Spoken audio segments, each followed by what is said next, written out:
하나님 말씀은 이사야 55장 8절에서 9절까지의 말씀입니다. 우리 함께 봉독합니다.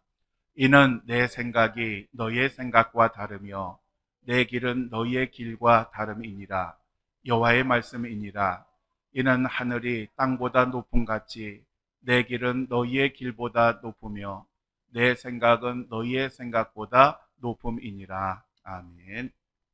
자리에 앉아 주십시오. 오늘은 이사야 55장 8절에서 9절까지의 말씀을 가지고 하나님은 항상 응답하십니다 라는 제목으로 함께 말씀을 나누겠습니다. 남미의 어느 성당 입구에 이런 경고문이 붙었습니다. 지갑을 잘 간수하세요. 당신은 지갑을 잃어버릴 수 있지만 누군가에게는 그것이 기도의 응답으로 여겨질 수도 있습니다. 그죠? 소매치기에게는 그것이 기도의 응답일 수가 있다는 것입니다. 저희 딸이 대학교를 다닐 때에 한 번은 자기 친구가 어려움 속에 있는데 그 친구가 하나님께 기도하면 하나님이 기도를 들어주시느냐라고 물었답니다. 그래서 저는 기도 응답에 관한 성경 구절을 쭉 찾아가지고 딸에게 보내주었습니다. 그런데 가만히 생각해 보니 그 친구는 신앙이 어린 아이일 텐데 그 성경 구절을 알려준다고 그 말씀으로 위로가 되거나 확신을 가지지 못할 것 같아서, 그러면 일반 사람들이 기도 응답에 대해서 쓴 글이 없는가 하고 인터넷을 검색을 해보았습니다. 그랬더니 이런 글이 있었습니다.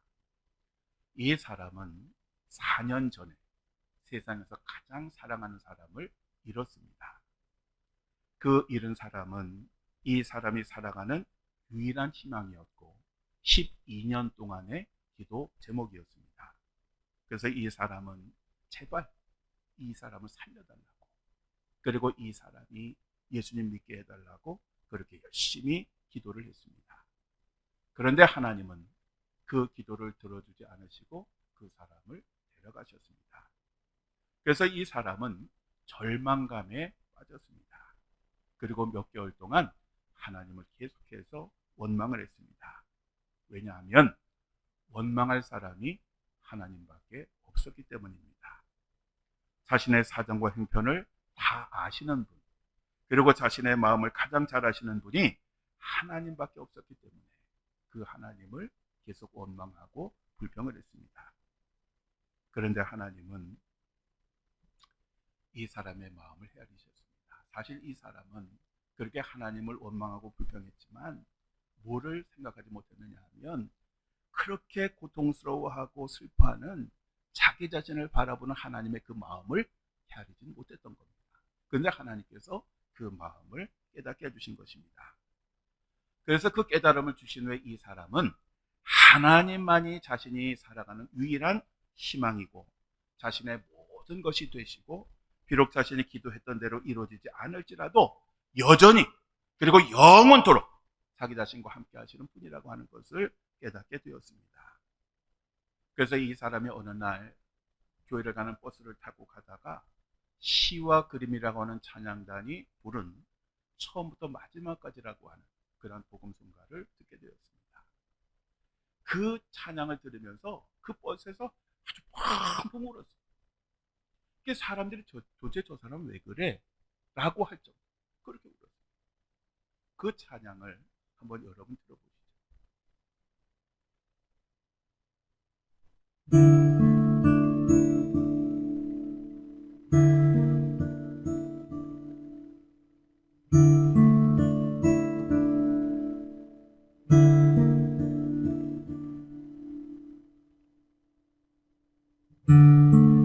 내 너의 처음을 만들었다.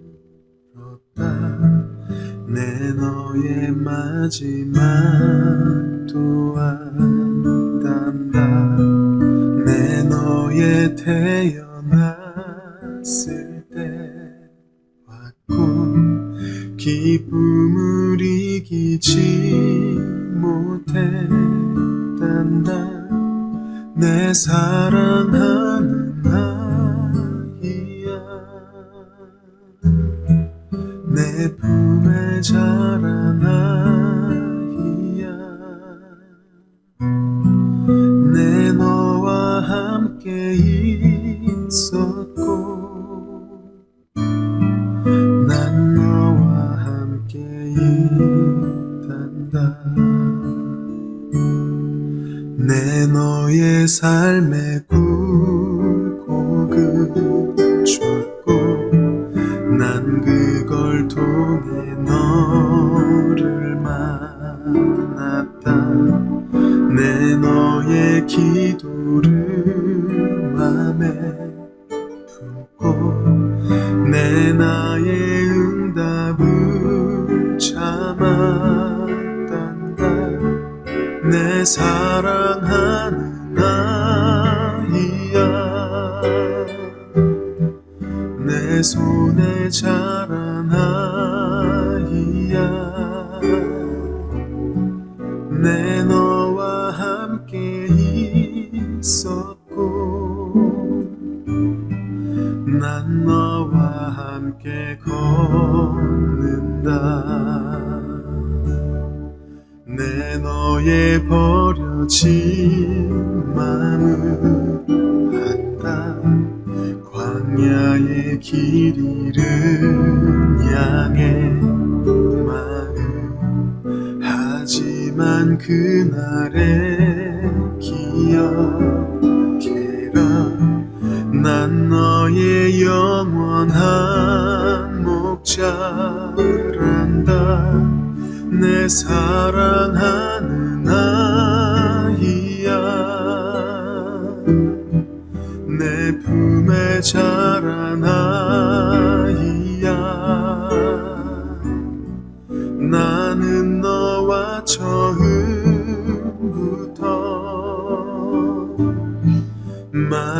마지막까지 간단다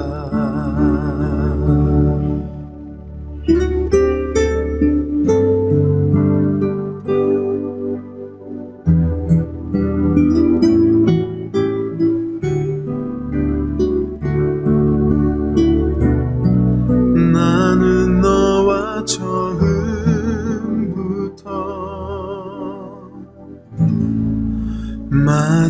마지막까지 한단다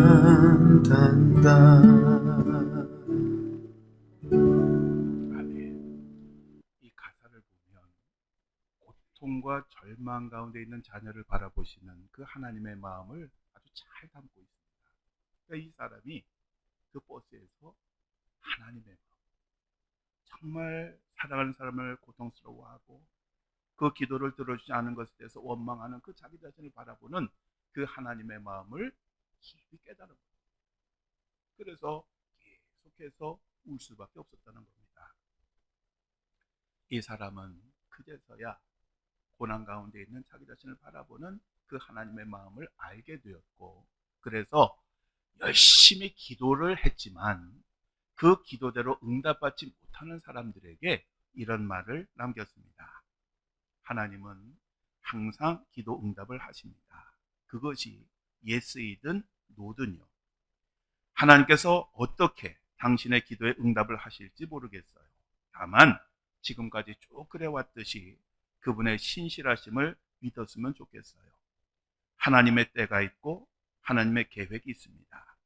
우리 피조물은 결코 창조주의 계획을, 창조주의 마음을 다할 수 없습니다. 다만 기도로, 말씀으로 조금이나마 알 수 있는 것이지요.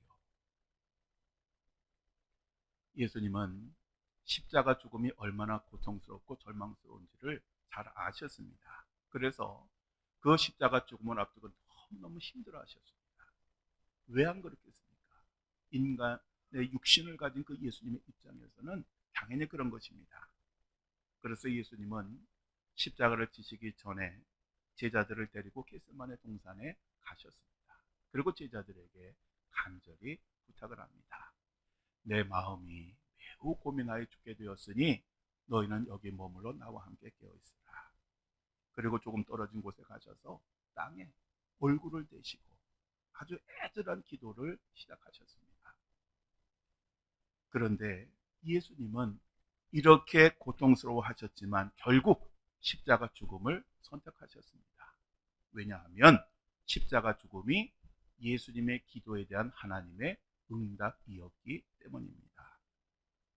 사도 바울은 예수님을 만난 후에 이방인의 사도로 부름을 받았습니다. 그래서 사도 바울은 모든 것을 내려놓고 복음을 전하는데 모든 것을 전념하였습니다. 그런데 그가 전도하는데 한 가지 장애가 하나 있었습니다. 그에게 병이 있었습니다. 이 병 때문에 전도하는데 많은 어려움이 있었고, 그래서 이 사도 바울이 하나님께 간절히 이 병을 고쳐달라고 기도를 합니다. 그런데 다른 기도는 다 들어주셨는데 이 기도는 들어주지 않으셨습니다. 그는 좋은 의도로 단순히 고통을 면하는 것이 아니고 하나님의 일을 더 많이 하려고 그 병을 고쳐달라고 하셨지만 하나님은 그 기도에 응답하지 않으셨습니다. 그 기도를 들어주시는커녕 이렇게 말씀하셨습니다. 내 은혜가 내게 족하도다. 이는 내 능력이 약한 데서 온전하여짐이라. 하나님은 사도 바울의 기도대로 들어주시지 않으셨습니다. 그렇지만 하나님은 그의 기도에 대해서 분명한 응답을 주셨습니다. 사도 바울이 이 하나님의 말씀을 듣고 그가 어떻게 했느냐 하면 이렇게 고백했습니다. 우리 함께 읽어볼까요? 그러므로 도리어 크게 기뻐함으로 나의 여러 약한 것들에 대하여 자랑하리니 이는 그리스도의 능력이 내게 머물게 하려 함이라. 아멘. 자, 사도 바울은 자기가 원하는 대로 기도 들어주지 않으신 것에 대해서 원망하고 불평할 수도 있었습니다. 그런데 오히려 그는 자기의 기도대로 들어주지 않으신 그 하나님으로 인하여 기뻐하고 자랑하겠다라고 그렇게 고백을 했습니다. 오늘 우리가 읽은 본문 말씀 이사야 55장 8절에서 9절까지의 말씀을 우리 다시 한번 함께 읽어보겠습니다. 이는 내 생각이 너희의 생각과 다르며 내 길은 너희의 길과 다름이니라. 여호와의 말씀이니라. 이는 하늘이 땅보다 높음 같이 내 길은 너희의 길보다 높으며 내 생각은 너희의 생각보다 높음이니라. 아멘. 우리를 창조하시고 우리보다 우리 자신을 더 잘 아시는 하나님은 항상 우리들의 기도를 들으시고 응답하십니다. 다만 우리들의 기도대로가 아니라 우리에게 가장 최고의 것으로, 가장 최상의 것으로 응답을 해 주시는 것입니다. 우리가 생각하기에는 하나님이 우리들의 기도를 듣지 않으시고 외면하시는 것 같지만 하나님은 우리들에게 가장 좋은 것으로 반드시 응답을 해 주십니다. 우리 하나님은 그 응답으로 인해서 우리가 힘들어할 것도 잘 아시고 어려워할 것도 아시고 가슴 아파할 것도 아시고 울 것도 잘 아십니다. 그렇지만 그 응답이 최고의 것이고 최선의 것이기 때문에 할 수 없이 그 응답을 우리들에게 주시는 것입니다. 우리는 기도할 때에 그것이 필요하다고 생각했기 때문에, 그리고 그것이 옳다고 생각했기 때문에 확신을 가지고 하나님께 기도를 합니다. 그런데 하나님께서 보실 때에는 그것이 옳은 것이 아니기에, 그것이 참된 것이 아니기에 그 기도대로 들어주시지 않을 뿐입니다. 그러므로 우리가 하나님 앞에 기도할 때에는 항상 내게 필요한 것, 내가 원하는 것이 아니라 비록 내가 받아들이기 어렵고 이해하기 어려울지라도 하나님께서 응답하시면 그것이 가장 최고의 것이다 라고 믿는 그런 믿음이 필요한 것입니다. 왜냐하면 선하신 하나님의 그 응답은 우리의 생각이나 길과 다를 수가 있고, 하나님의 생각과 길은 우리들의 생각과 길보다도 훨씬 더 높고 훨씬 더 깊기 때문에 그렇습니다. 사랑하는 성도 여러분, 우리가 하나님 앞에 기도를 하다 보면 기도대로 안 이루어질 때가 있습니다. 예를 들면 성공적인 수술을 위해서 기도했는데 수술이 잘못될 수도 있습니다. 또 취업을 위해서 기도했는데 취업도 잘 안 될 수도 있습니다. 자녀들을 위해서 눈물로 기도를 했는데 자녀가 하나님께 돌아오지 아니하고 여전히 방황할 수도 있습니다. 경제적으로 너무 힘들어서 하나님 빨리 이거 좀 해결해 달라고 그렇게 애타게 부르짖는데 하나님께서 그 문제를 해결해 주시지 않을 때도 있습니다. 오히려 그 사정이 더 악화가 될 때도 있습니다. 그럴 때 우리들은 하나님은 우리들의 기도를 듣지 않으신다라고 결론을 내립니다. 과연 그럴까요? 예레미야 29장 11절 13절 우리 함께 읽겠습니다. 여호와의 말씀이니라 너희를 향한 나의 생각을 내가 아나니 평안이요 재앙이 아니니라. 너희에게 미래와 희망을 주는 것이니라. 너희가 내게 부르짖으며 내게 와서 기도하면 내가 너희들의 기도를 들을 것이요 너희가 온 마음으로 나를 구하면 나를 찾을 것이요 나를 만나리라. 아멘. 우리 하나님은 우리들의 기도를 반드시 듣고 응답하십니다. 그렇지만 우리가 이것을 깨닫지 못하는 이유는 우리가 기도한 대로 기도한 때에 응답해 주시지 않기 때문에 하나님께서 내 기도를 듣지 않으신다라고 그렇게 생각을 하는 것입니다. 그러면 우리가 하나님 앞에 기도할 때에는 주여 내 뜻대로 내 생각대로 내 판단대로가 아니라 이러한 어려움이 있는데 하나님의 뜻대로 이루어 달라고 기도를 해야 됩니다. 그러면 우리는 날마다 우리 하나님이 내 기도를 듣고 계심을 알게 될 것이고 내 기도에 응답하고 계심을 깨닫게 될 것입니다. 자, 그렇다면 오늘 여러분들은 항상 기도의 응답을 받고 계십니까? 기도하시겠습니다. 저희들보다 저희들을 더 사랑하시고 저희들보다 저희 자신을 더 잘 아시는 하나님, 하나님은 저희들에게 부르짖으라고 하셨고 반드시 응답하시겠다고 약속하셨습니다. 저희가 기도할 때에 이런 하나님의 약속에 그 말씀을 붙잡고 기도하게 하시고 하나님의 가장 좋은 것으로 가장 귀한 것으로 저희들의 응답하심을 깨닫게 하시고 어떤 응답을 주시든지 그것이 가장 귀한 것으로 알고 감사함으로 받아들일 수 있는 믿음을 허락하여 주옵소서. 오늘도 여러 가지 힘들고 어렵고 아픈 일로 인하여 하나님 앞에 도움을 구하며 기도하는 이들에게 함께하여 주시고 오늘 저들이 하나님께서 기도를 듣고 응답하심을 믿게 하여 주셔서 저들의 마음의 평안과 위로가 넘쳐날 수 있도록 역사하여 주옵소서. 우리 주 예수 그리스도의 이름으로 기도드립니다. 아멘.